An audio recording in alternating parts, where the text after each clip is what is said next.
Tere kõigile, Marko siin uue videoga, aga nagu näete, siis ei saa midagi filmida, sest üks saba on näost lihtsalt. Õnneks lahkus.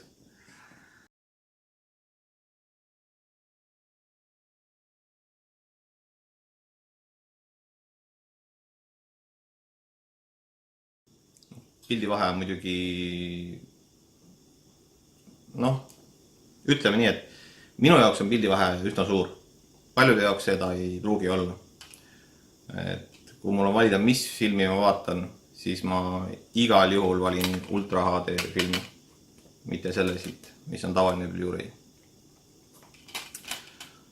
Et silmaga nähtav vahe värvide sügavuses, värvide hulgas, pildi ilus. Et see on nagu, minu jaoks on see kindel värk. Eestis on need muidugi väga vähe levinud plaadid, aga ma arvan, et see tulevikus muutub.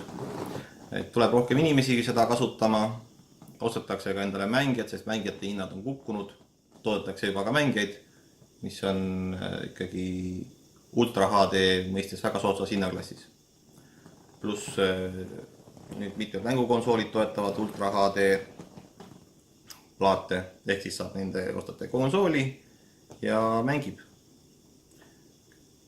Ainult, et selle alla ei lähe PlayStation 4 Pro, mida reklaamitakse Ultra HD mängijana.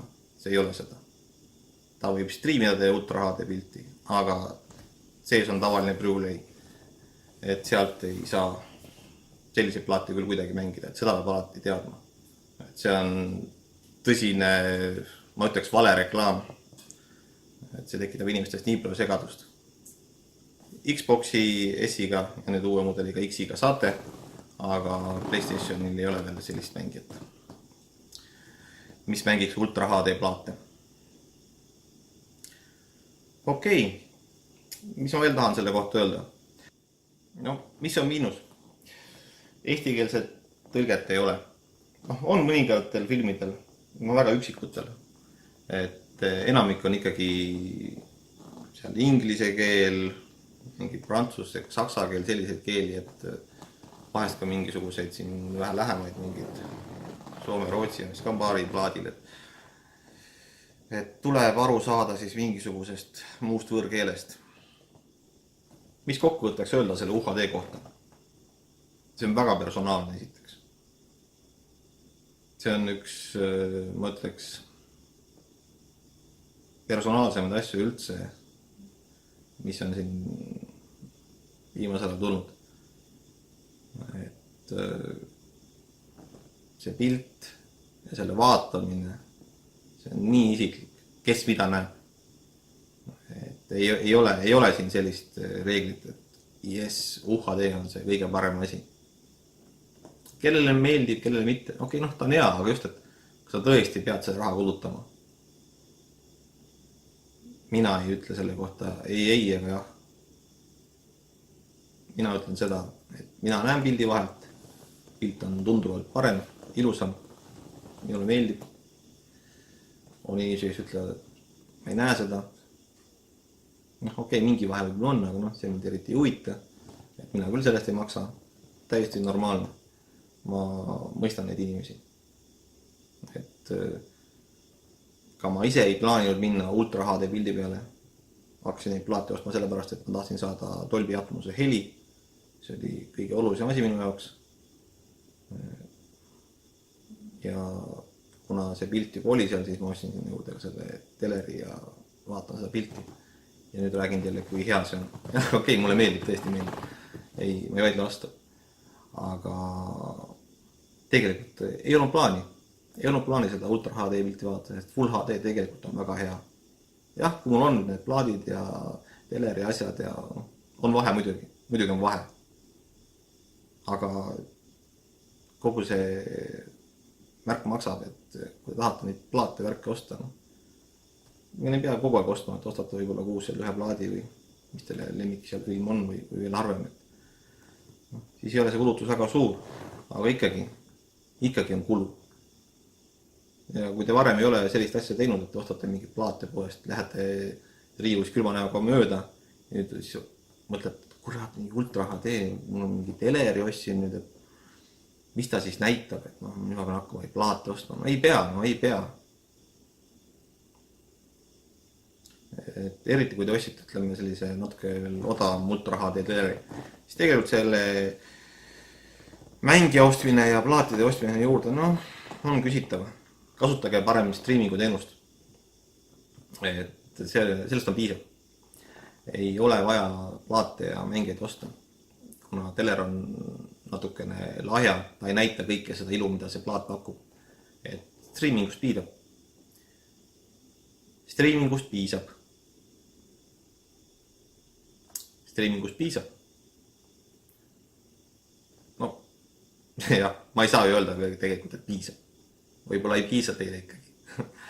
Aga kui alles proovite ja mõtlete, et kas ma tõesti hakkan kogu seda kraami ostma, siis mõelge ikkagi 2 korda järgi. Nagu ütlesin, proovige kas või seda 6 aega tasuta streamingut. Enamik teenusepakkujaid pakub sellist asja. Noh, tingimus on muidugi kiire internet. Sellest ei üle ega ümber. Mingisuguse 5 või 10 megaga ei ole midagi teha. Et seal on ikkagi vaja 20, 30, 40. Selliseid kiirusi on vaja. Muidu ei saa ultra HD pilti näidata. Te võite selle teenuse endale osta sisse.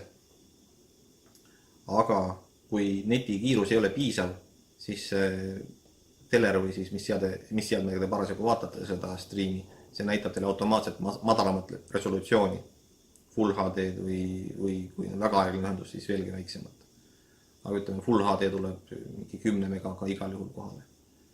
Aga Ultra HD-ni see enam ei küüni. Et siis, kui te arvate, et oi, pilt on nii hea ja mõnus tõesti, aga see ei pruugigi olla Ultra HD, et võib-olla on tegemist Full HD-ga. Streamingus see vahe ei ole väga suur. No on, aga ütleme, streamingus lisab selle suurema erinevuse, lisab seesamane HDR, kui streamingus on ka HDR, siis film või mingi seriaal. Mõtleks, see vahe on ikkagi suurem kui see Full HD versus UHD streamingus. Et Full HD stream on ka väga ilus. UHD telerist vaadata. Nii et mõelge, kas te tõesti tahate selliseid asju osta, nagu ma just äsja rääkisin, või ei taha. Mõelge 2 või 3 korda hoolega järgi. Sest te peate asju hakkama tellima. See on tülikas. Peate ootama. Ei ole nii, et lähete poodi, et ma täna vaatan seda filmi, võtan näppu ja lähen. Ultra HD-ga ei saa Eestis niimoodi teha. Isegi Blu-ray'ga ei saa, sest tõesti valik on kehva. Ja pluss keeleoskus. Mingist muust keelest peab aru saama. Soovitavalt inglise keelest või siis mingisugusest, mis sinna subtiitrid alla on panna. Aga subtiitrite probleemist rääkisin ka teile. Võib-olla see teid ei häiri. Või kui on tõesti selline valge film, et seal on, siis ei ole ka see subtiiter probleem, aga see mingi pimedamas filmis. Näiteks siin see, siin juhlikult. See on siin ja need kaks tumedat filmi. Siia ma subtiitrid küll alla ei laseks. Mitte mingi väega. Lihtsalt halb vaadata. Sellega ma tegelikult proovisin. Aga Alieniga ei proovinud. See on nii mõttetu. Ainult tülinaks. Vaat niimoodi. Nii et, mis ma ütlen siis? Kellele head UHD vaatamist ja kellele soovin head DVD vaatamist. Aga parem viige oma DVD mängijad ilusti elektroonika kokkuostupunkti. Või jätke tagavaraks. Vasta olla teil kuskil kapinurgas. Sest kui UHD teleri ostate, siis DVD mängija on natukene vähe.